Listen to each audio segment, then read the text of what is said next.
Ya, Assalamualaikum warahmatullahi wabarakatuh. Terima kasih di sesi kedua. Waktunya 45 menit ya, Mbak ya.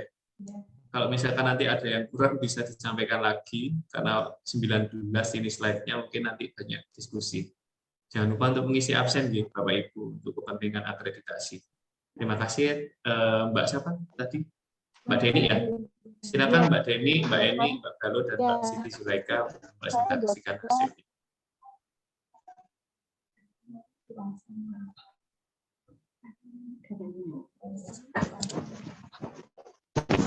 Screen-nya mungkin. Selamat pagi, Assalamualaikum warahmatullahi wabarakatuh. Perkenalkan, saya Yani. Kami dari kelompok magang di Ruang Mawar Kuning RSUD Sidoarjo. Di sini kami ada berempat orang, yang kedua sama Mbak Eni Sunarti, Mbak Galo Ajeng, sama Mbak Siti Zulaika. Di sini kami akan memaparkan laporan hasil magang kami di Ruang Mawar Kuning RSUD Sidoarjo. Tujuan dari kegiatan ini yang pertama yaitu mengetahui dan memahami alur pelayanan di ruang perawatan Ruang Mawar Kuning.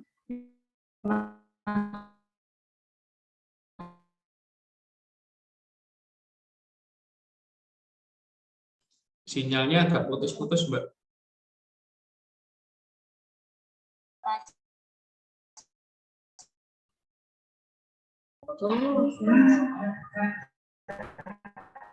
Sinyalnya agak putus-putus, Mbak Siti Zulaika. Mbak Zulaika. Enggak dengar, Mas. Nah, sudah. Yang sampai nomor berapa? Yang nomor 4, mengetahui dan memahami proses timbang terima pasien di ruang mawar kuning. Yang kelima, mengetahui dan memahami tentang sentralisasi obat di ruang mawar kuning. Keenam, mengetahui dan memahami proses penerimaan pasien baru di ruang mawar kuning. Yang ketujuh, mengetahui dan memahami disease planning ruang mawar kuning. Selanjutnya, mengetahui dan memahami supervisi keperawatan ruang mawar kuning. Yang ke-9, mengetahui dan memahami SPO tindakan keperawatan di ruang mawar kuning. Yang ke-10, mengetahui dan memahami sasaran keselamatan pasien di ruang mawar kuning. Kemudian menyusun rencana Kaizen dan menyusun rencana tindak lanjut.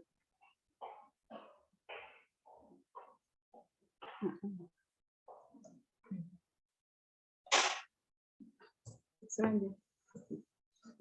Sebentar ya. Macet lagi.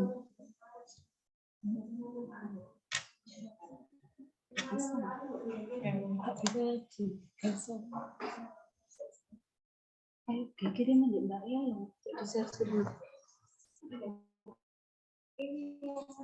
Apa dikirim ke kita saja, kita bantu? Sudah proses kirim, dokter.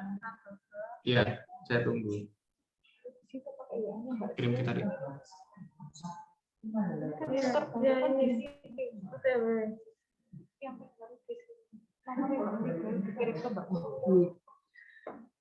Saya lanjut dulu, sudah bisa ini.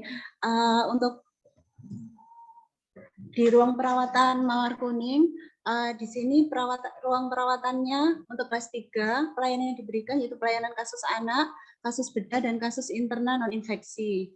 Untuk ada ruang perawatan non-kelas juga, yang terdiri dari pelayanan intensif high care unit atau HCU, dan pelayanan ruang isolasi.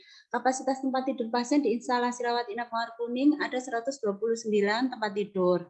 Tiap kamar terdiri dari 6 tempat tidur, dan isolasi dan HCU terdiri dari 4 tidur. Untuk alur pelayanan di ruang Mawar Kuning RSUD Sidoarjo, di sini mulai dari pasien MRS, dilakukan pendaftaran, general consent pasien, kemudian ditransfer ke IRNA. Pelayanan pasiennya yaitu pelayanan medis, pelayanan keperawatan, pelayanan laboratorium, pelayanan gizi, pelayanan farmasi, pelayanan radiologi, dan pelayanan rehabilitasi. Apabila pasien dinyatakan KRS, di sini ada 4 kriteria dinyatakan sembuh. Apabila dinyatakan sembuh, pasien akan dilakukan kontrol ke poliklinik. Apabila dirujuk, yang kedua itu dinyatakan KRS tapi dengan kriteria dirujuk ke rumah sakit lain. Yang ketiga meninggal, yang ketiga KRS atas permintaan sendiri. Penerapan MAKP di Mawar Kuning Di sini MAKP yang dipakai itu MAKP modular atau kombinasi tim dan primer.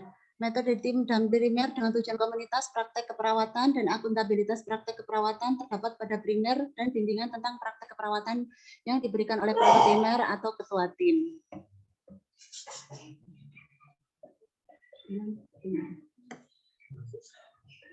Untuk struktur organisasinya, di sini ada perawat instansi, kemudian ada perawat primer 1, perawat primer 2, perawat primer 3, dan perawat primer 4.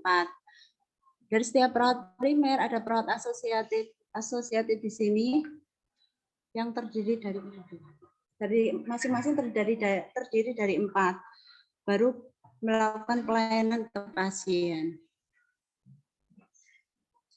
Selanjutnya adalah timbang terima.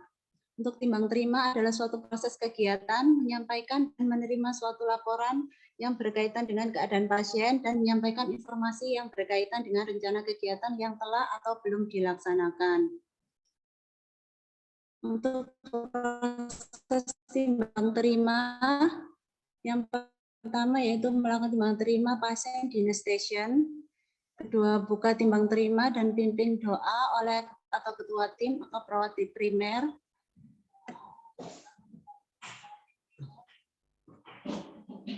Yang ketiga, berikan penjelasan oleh ketua tim atau perawat primer atau penanggung jawab shift sebelumnya.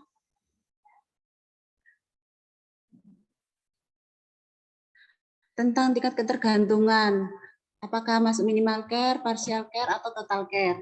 Jumlah pasien berisiko, nama pasien, diagnosis medik, data, dan fokus.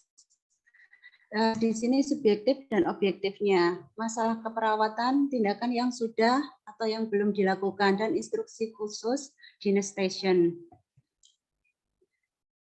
Kemudian klarifikasi oleh ketua tim atau perawat primer atau penanggung jawab shift atau perawat pelaksana shift selanjutnya terhadap penjelasan yang disampaikan saat menerima di nurse station. Kemudian lakukan validasi data ke ruangan atau ke pasien.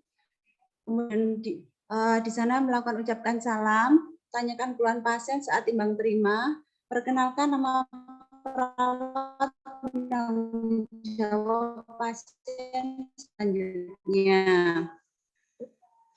Ucapkan di akhir perkenalan, semoga cepat sembuh. Kemudian kembali ke nurse station, lakukan klarifikasi hasil validasi data, lalu beri stempel bukti timbang terima, tulis tanggal atau jam timbang terima, tulis shift, paraf, dan nama perawat saat melakukan timbang terima. Tutup kegiatan timbang terima oleh kepala perawat atau perawat primer atau penanggung jawab shift.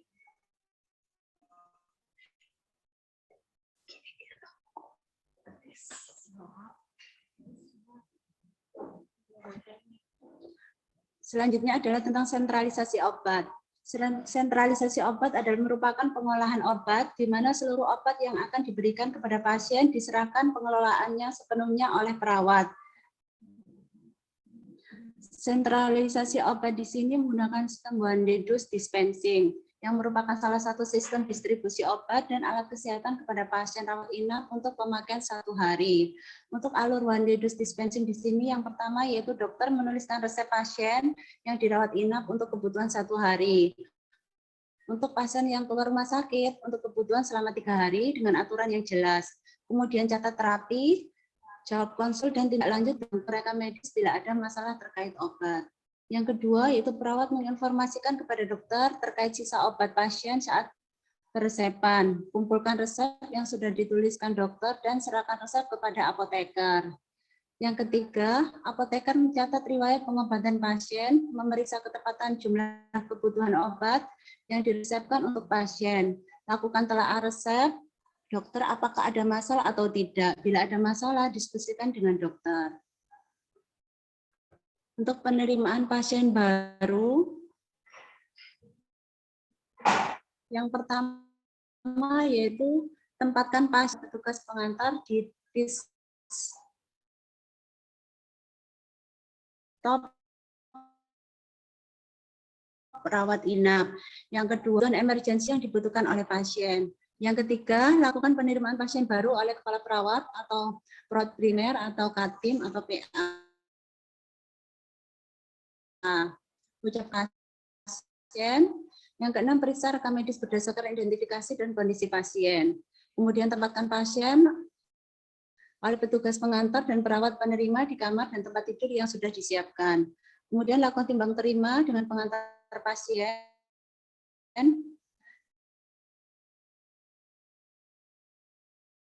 Lalu lakukan asesmen awal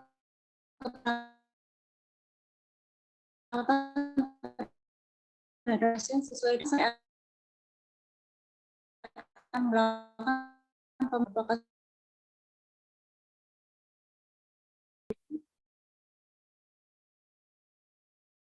Tujuan discharge planning di sini yaitu mengurangi hari perawatan, mencegah kekambuhan, yang ketiga yaitu meningkatkan perkembangan kondisi kesehatan pasien dan menurunkan beban perawatan pada keluarga. Langkah-langkah discharge planning di sini, yang pertama yaitu siapkan status pasien dan format discharge planning, kemudian sebutkan hal-hal yang perlu diajarkan pada pasien dan keluarga. Lalu perawatan kelengkapan administrasi, ucapkan salam dan perkenalkan diri. Kemudian jelaskan maksud dan tujuan discharge planning kepada pasien, kaji kriteria pasien, membutuhkan perencanaan pulang kritis, jelaskan hal-hal yang perlu diajarkan kepada pasien dan keluarga. Kemudian berikan kesempatan bertanya kepada pasien dan keluarga, lalu berikan reward kepada pasien atau keluarga, dan ucapkan salam dan dokumentasikan. Untuk supervisi keperawatannya dilakukan setiap hari oleh kepala ruangan. Tujuannya untuk mengevaluasi kegiatan dan program yang telah berjalan di IRNA Mawar Kuning. Jadwal supervisi di MK RSUD Sidoarjo di sini. Ada jadwal supervisi SPO untuk IRNA Mawar Kuning. Setiap harinya dibuatkan jadwal untuk pembacaan SPO sesuai jadwal yang sudah dibuat mulai hari Senin sampai Sabtu.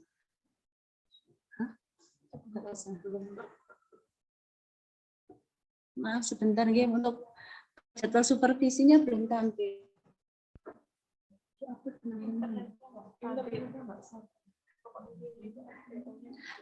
Tapi untuk intinya di sini jadwal supervisi ini yang dilakukan adalah pembacaan SPO di IRNA Mawar Kuning. Dibuatkan jadwal SPO yang dibacakan di sini adalah SPO yang tindakan yang sering dilakukan di Mawar Kuning. Jadi nggak semua SPO dilakukan. Juga di sini ada jadwal supervisi kegiatan pelayanan. Contohnya di sini adalah pengecekan SAK, pengumpulan indikator mutu. Jadi dijadwalkan pengerjaannya ini dilakukan pada minggu keberapa. Jadi selama 1 bulan itu ada setiap minggunya sudah dibuatkan jadwal supervisi kegiatan pelayanannya. Maaf ya dokter, masih belum tampil juga. Tanya, Mbak. Lanjut. Sebentar. Bisa lanjut. Lewat sini kayaknya. Ini aku ganti. Sebentar ya dok.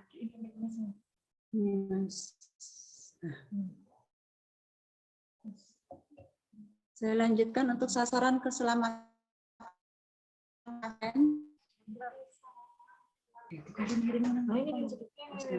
Untuk sasaran keselamatan pasien di ruang Mawar Kuning, di sini ada tata laksana keselamatan pasien yang terdiri dari yang pertama 9 solusi keselamatan pasien rumah sakit. Yang pertama yaitu perhatikan nama obat, rupa dan ucapan mirip, look alike atau sound alike medication names. Yang kedua pastikan identifikasi pasien. Yang ketiga komunikasi secara benar saat serah terima atau pemaparan pasien. Kemudian pastikan tindakan yang benar pada sisi tubuh yang benar. Lalu kendalikan cairan elektrolit pekat.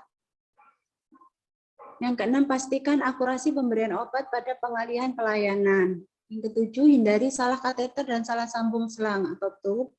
Kemudian yang kedelapan, gunakan alat injeksi sekali pakai. Yang kesembilan, tingkatkan kebersihan tangan, hand hygiene untuk pencegahan infeksi nosokomial. keselamatan pasien dirawat inap di sini yang pertama, mengidentifikasi pasien dengan benar, yang kedua meningkatkan komunikasi yang efektif, yang ketiga meningkatkan keamanan obat yang perlu diwaspadai, high alert medication, yang keempat terlaksananya proses tepat lokasi, tepat prosedur, tepat pasien yang menjalani prosedur operasi, yang kelima dikuranginya resiko infeksi terkait pelayanan kesehatan, yang keenam mengurangi resiko cedera karena pasien jatuh. Ini untuk rencana Kaizen usulan dari kelompok kami karena waktu di RSUD sana untuk form asuhan keperawatannya hanya bisa di rencana asuhan aja yang ada di remit. Untuk implementasinya menulis sendiri. Untuk inovasi kita yaitu membuatkan formulir asuhan keperawatan dalam bentuk checklist implementasinya. Ini adalah contoh yang kita buat. Jadi di sini nanti untuk contoh diagnosanya misalkan nyerinya berhubungan dengan apa, kita tuliskan di situ. Misalkan di sini ada nyeri berhubungan dengan kerusakan jaringan.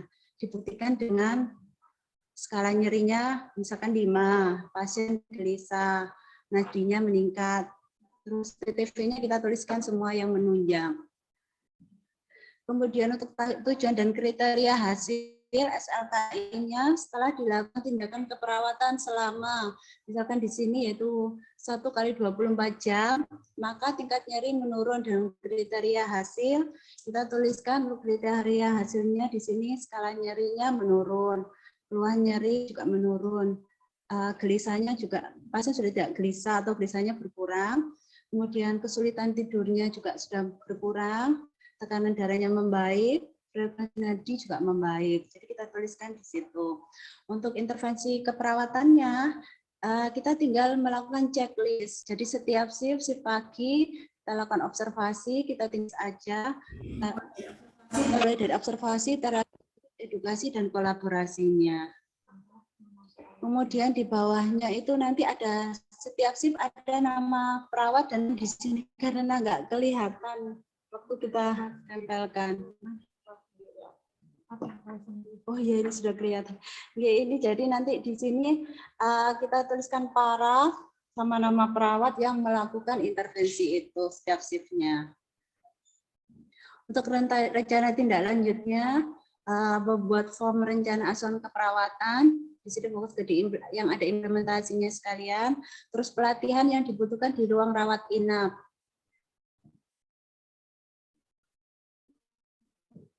Nggak bisa diklik ya, Mbak? Oh, nggak usah diklik ini, Dokter. Iya, kayaknya harus dulu dibuka dulu, baru diklik, baru bisa. Ya. Di ini saya stop share aja ya, kan dokumennya. Ya. Di share screen aja dulu, baru bisa. Okay.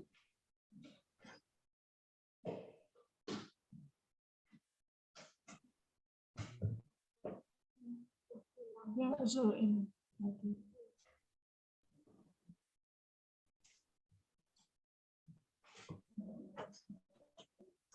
Sudah. Ini untuk usulan pelatihannya.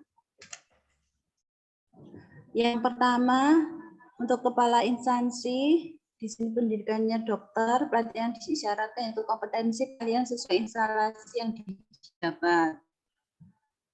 Yang kedua, kepala perawat instansi, di sini ada sarjana keperawatan, pelatihan yang diisyaratkan yaitu manajemen bangsal, CI, BLS, APAR, customer care, patient safety, dalin, dan lain-lain. Kemudian untuk perawat primer, koalisi pendidikannya yaitu sarjana atau D3 keperawatan. Di sini pelatihan yang diisyaratkan yaitu BLS, APAR, CI, customer care, patient safety, dalin, rawat luka, dan lain-lain. Kemudian untuk perawat pelaksana, kualifikasi pendidikannya di sini adalah sarjana atau D3 keperawatan. Pelatihan yang diisyaratkan ada BLS, APAR, dan customer care, patient safety, dalin, rawat luka, dan lain-lain.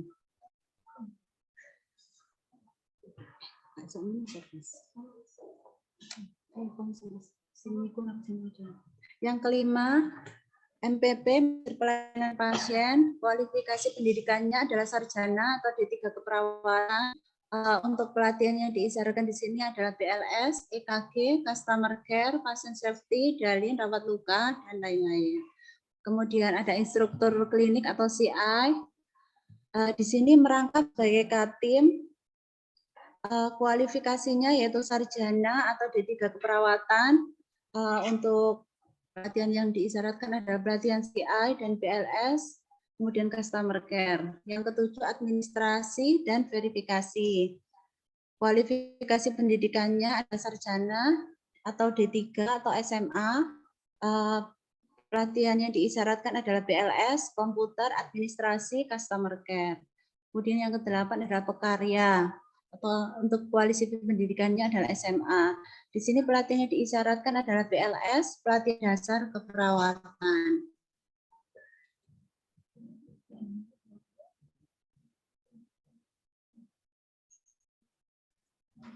Sudah, Mbak? Masih balik lagi ya? Iya, kembali lagi.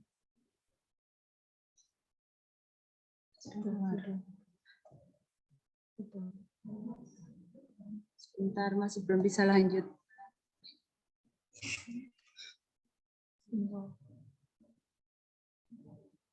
Ini enggak jalan.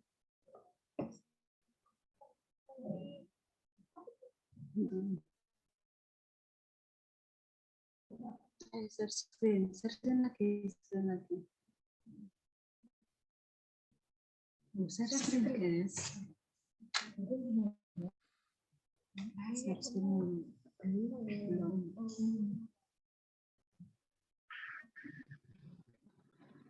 Ayo sekali.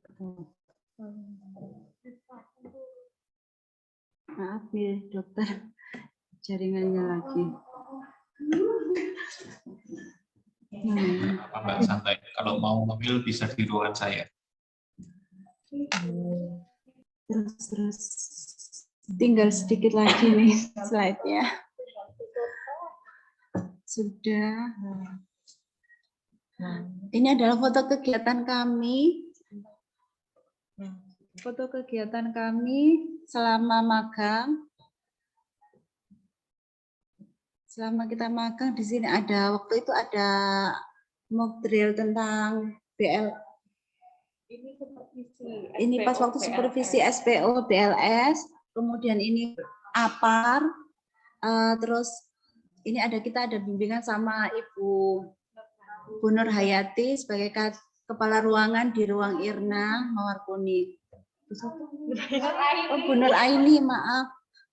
Sama ini kita juga ada bimbingan sama Katim di ruang Mawar Kuning. Terima kasih, demikian presentasi dari kelompok kami. Mohon maaf, banyak sekali kendala tadi untuk sinyalnya. Iya Mbak, terima kasih. Saya tanggapi ya. Untuk beberapa pelatihan itu kan banyak ya. Sudah bagus, jadi kalau bisa pelatihannya itu kemarin sudah banyak yang mengusulkan itu. Beberapa pelatihan yang seperti CI itu kami harus menghubungi siapa, harga pelatihannya berapa orang yang mau dilatihkan, kemudian yang belum punya sertifikatnya siapa aja, yang sudah siapa, itu bisa dirinci Mbak Zuleka. Kemudian kira-kira kalau dari ruangan jenengan tadi ada inovasinya ya, inovasinya apa ya Mbak Zuleka? Ini pembuatan form rencana asuhan keperawatan yang berbasis checklist, dokter. Checklist itu dibikin IT atau tidak ya? Gimana, dokter? Dibikin nanti model IT berbasis IT atau tidak? Enggak, ini sih nanti tinggal ini kita pakai yang di print aja, dokter. Jadi pakai hard copy. Karena waktu di sana pengalaman kita magang di sana itu kan selain jadi banyak nulisnya. Ada form sendiri untuk implementasi. Jadi maksud kita biar kita tidak terlalu banyak nulis, hanya tinggal checklist aja untuk implementasinya. Boleh, enggak apa-apa. Kalau bisa juga memudahkan buat jenengan, tapi tetap ada catatannya itu tetap ada. Akreditasi kan seperti itu. Kemudian untuk jenengan nanti rencananya oleh Bu Hani Rizka ditaruh di mana? Ditempatkan di mana? Rawat inap, dokter. Cuman untuk Kelasnya? kalau yang awal kemarin sih ini di kelas di lantai 3, cuman katanya nanti ada pembagian lagi, dokter. Pembagian lagi ya? Belum tahu untuk kelas Iya. 3 atau kelas 2 atau kelas 1 atau VVIP ya? Belum tahu. Iya, kalau bisa sih nanti sudah ada penempatannya ya, maksudnya masuk di kelas berapa? Karena nanti kalau yang saya baca-baca sih memang di era ke depan itu di BPJS itu ada yang namanya kelas rawat inap standar ya, KRIS itu ya.